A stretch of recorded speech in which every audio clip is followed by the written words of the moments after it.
have a special edition for the Eye on Northeast Kansas podcast this week as we welcome somebody home to Northeast Kansas. Rick Faris is an award-winning bluegrass musician, soon to add Hall of Famer to his title. Rick, we are so glad to have you back with us. Thanks for having me. It's good to see you again. Good to see you again. I feel like, I was just sharing with someone, I feel like I watched you grow up, or maybe it's that you watched me grow up, because I think, we definitely watched each other grow up. I think so. Not our whole lives, but from the 20s on, because you started performing with the family. Yeah, for sure. We were just kind of reflecting on that while we were in the lobby. It's like, I think I've been coming here since I was 13 years old. Wow. Yeah. I wasn't quite that young when I started. Thanks so much for that. But how did that really lay the foundation? I think a lot of people say they grew up in families that appreciated music and enjoyed music. Your family was kind of next level. Yeah, well, Dad was a professional touring musician from about college age, and he played with Reba McEntire in the 80s. And just when he thought he was leaving professional music behind is when we started getting interested in it. We moved to Kansas in '91. I was in first grade, and that's when we started like, hey, we're going to these festivals, like, why aren't we playing? We didn't know anybody who didn't play until I was 5 years old. So it's just always around. It's just what people do. Was it always bluegrass for you? Did you know that this was the type of music that you were going to spend your life doing, or did you kind of dabble in something else? I mean, I played jazz band in high school, and that was a lot of fun.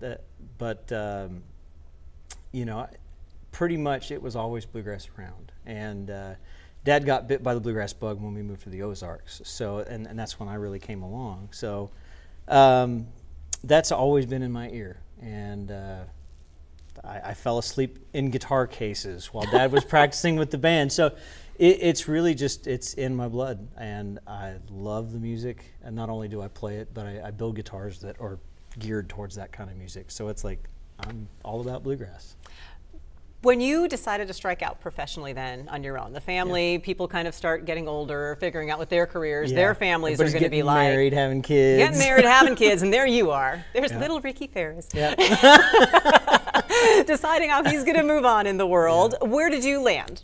Well, I landed with a group out of Chicago called Special Consensus, and Greg Cahill runs that band. He had it since 1975, so he's been doing it for many years, and I learned to play mandolin.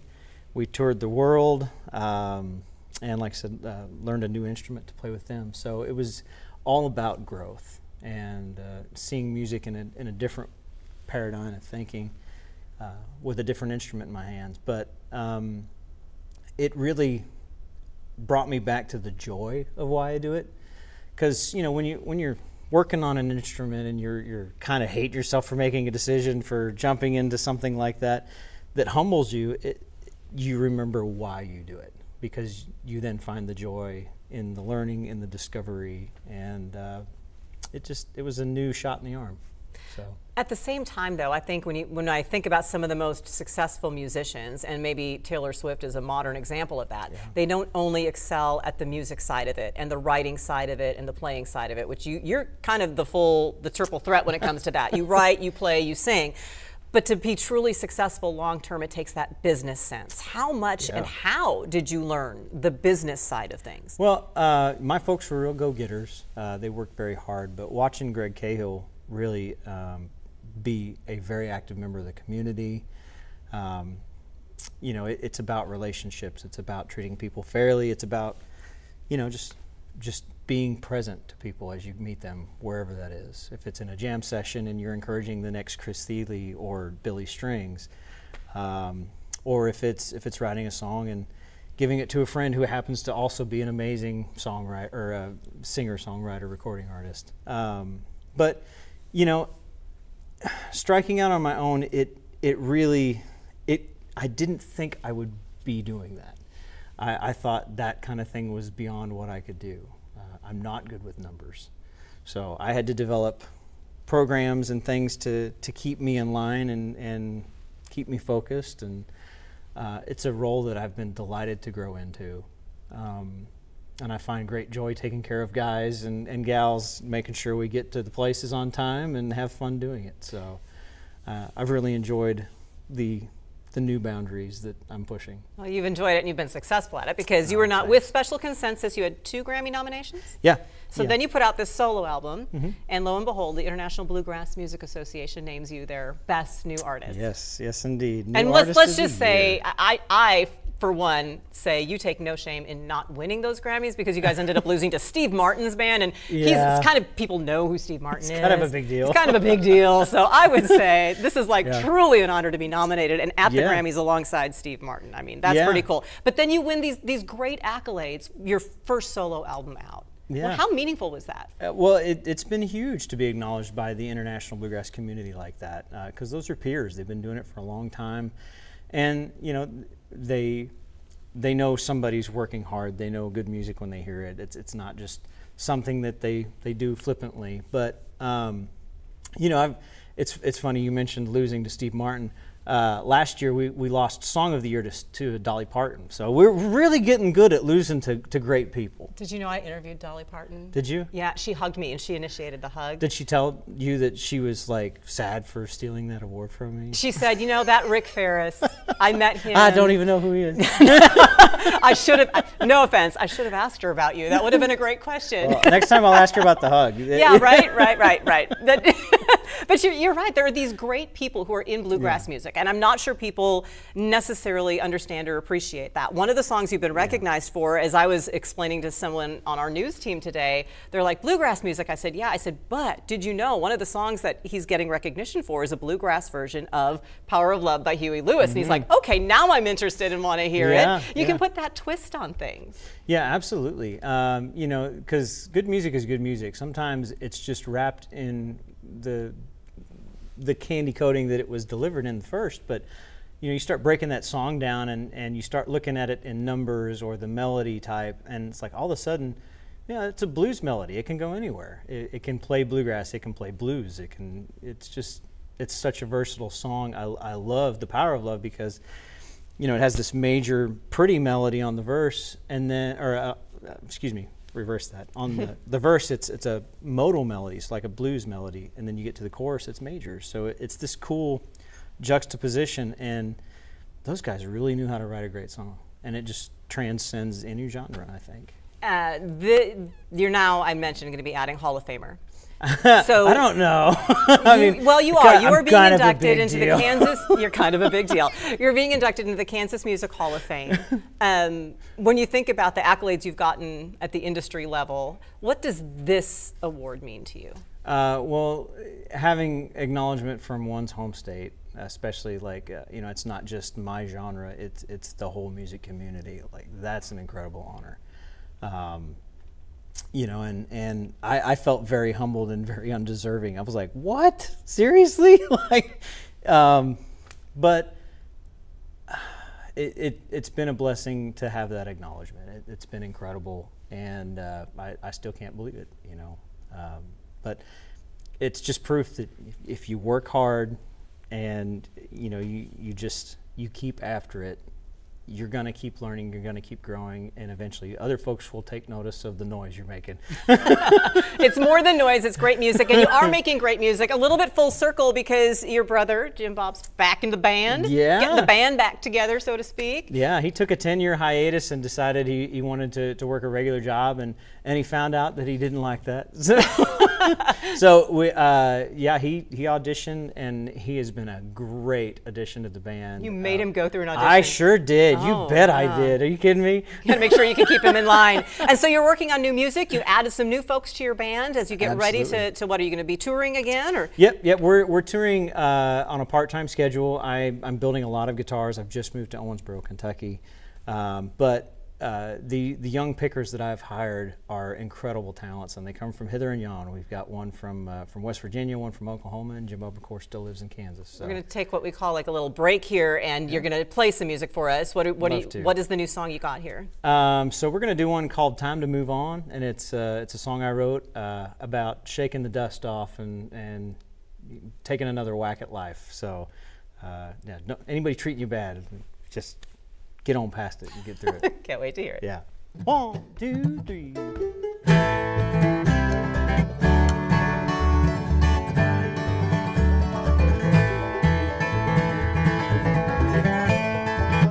mama didn't raise no fool. I shall not abide you walking over me. How could a heart be so cruel?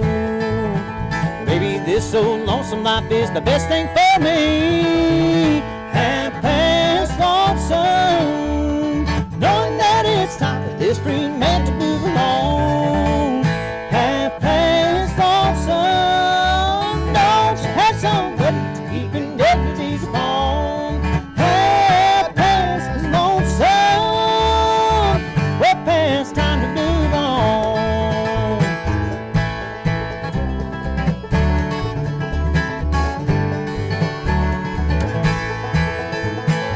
Yeah.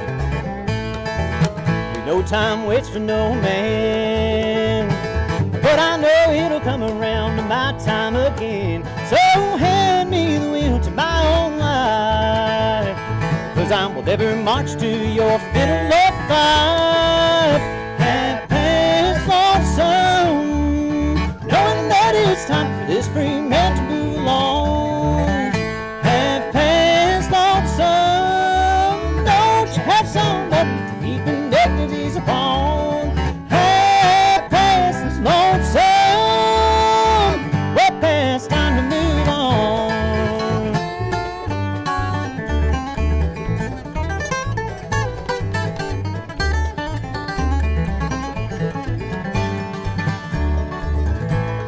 Yeah.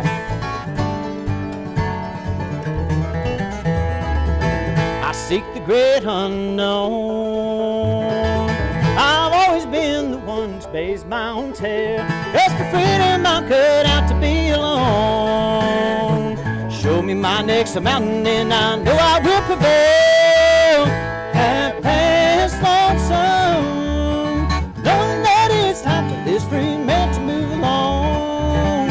Half past lonesome, don't you have somebody to keep your dignities upon? Half past is lonesome, well past time to move on.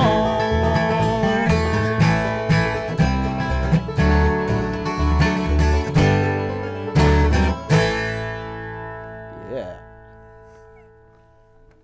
You've got great music, and you talk about exposing new people to bluegrass music through festivals and things like that. And I saw that happen, that all you have to do is hear bluegrass music and you become a fan. So an organization that we both love very much, Capper Foundation, you were the performer for their Concert for a Child last year.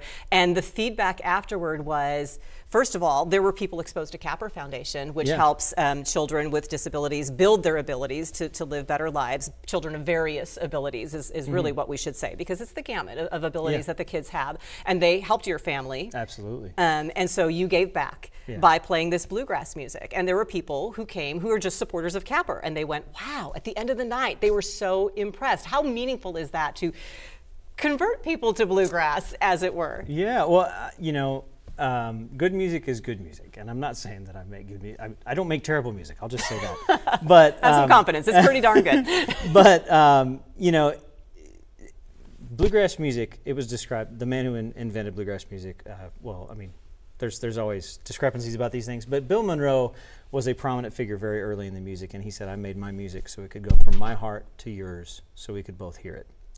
So it's about connecting, it's about real things, real problems people go through, real scenarios, and sharing that feeling with other people. So it's all about connecting, something real.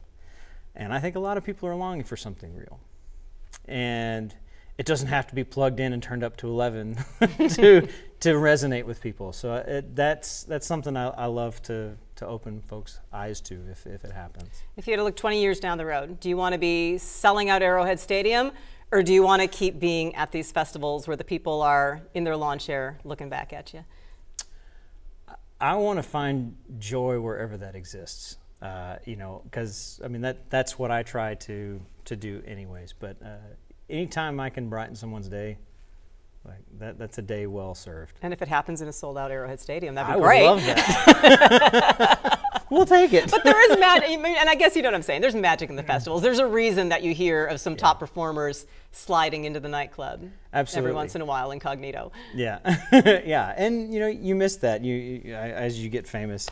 It's funny. As soon as I take the hat off, nobody recognizes me as Rick Faris.